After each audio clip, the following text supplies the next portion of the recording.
Canada ने खोल दिए हैं पीआर के दरवाजे। क्या आप भी कनाडा पीआर का इंतजार कर रहे हैं और कंफ्यूज हैं कि 2025 में आखिर हो क्या रहा है? वर्क परमिट एक्सपायर हो रहा है लेकिन इनविटेशन नहीं आ रहा। आपको बता दें कि 2025 में अब तक करीब 35,000 लोगों को कनाडा ने पीआर के लिए इनवाइट किया है, लेकिन ये इन्विटेशन रैंडमली नहीं दिए गए हैं। सब कुछ कैटेगरी बेस्ड है और टारगेटेड हो गया है। इस वीडियो में हम बात करें उन सभी ड्रॉज की जो अब तक निकले हैं, उनका सीआरएस कितना हो गया है, कितने लोगों को इनवाइट किया गया है और कौन कौन सी कैटेगरीज आपके लिए सबसे बेस्ट हो सकती हैं। सबसे पहले बात करते हैं पीएनपी यानी कि प्रोविंशियल नॉमिनी प्रोग्राम की। अब तक पीएनपी के तहत 9 ड्रॉ निकल चुके हैं, जिसमें 4867 लोगों को इनवाइट किया गया है। इनका सीआरएस स्कोर 76 से लेकर 802 के बीच तक गया था। अब आप सोचो कि ये इतना हाई कैसे? दरअसल जब आप किसी प्रोविंस के तहत नॉमिनी होते हैं तो आपको सीधे 600 एक्स्ट्रा पॉइंट्स मिलते हैं, जिससे आप पीआर लगभग कंफर्म हो जाती है। यानी अगर आप पीएनपी के लिए एलिजिबल हैं और आपका एनओसी उस प्रोविंस की डिमांड से मैच करता है तो ये आपके लिए एक बड़ा चांस हो सकता है।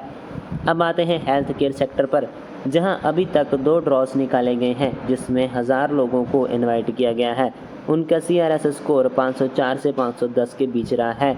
यानी अगर आप हेल्थ केयर प्रोफेशन से हैं तो आपको कम से कम 500 प्लस स्कोर के साथ ही तैयारी करनी चाहिए। हेल्थ केयर सेक्टर इस वक्त कनाडा में प्रायोरिटी पर है। उसके बाद आता है कैनेडियन एक्सपीरियंस क्लास यानी कि सीईसी।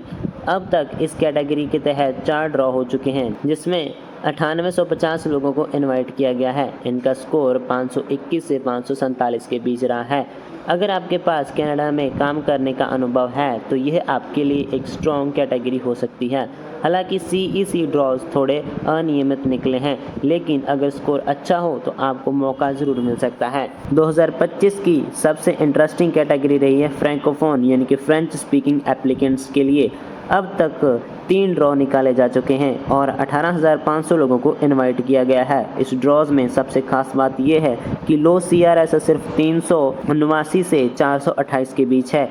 यानी अगर आपके पास फ्रेंच लैंग्वेज का स्किल है और आपने सही लेवल पर स्कोर किया है तो आपके लिए गोल्डन अपॉर्चुनिटी साबित हो सकती है। हालांकि इसमें एलिजिबिलिटी थोड़ी टफ है क्योंकि फ्रेंच प्रोवेंसी की ज़रूरत होती है, लेकिन अगर आपने मेहनत की तो लो सीआरएस के बावजूद पीआर मिल सकता है। अब बात करते हैं एजुकेशन टारगेटेड ड्रॉ की, जो इस साल नया जोड़ा गया है। अब तक सिर्फ 1 ड्रॉ निकाला है जिसमें 1000 लोगों को इनवाइट किया है और इसका स्कोर 779 रहा है।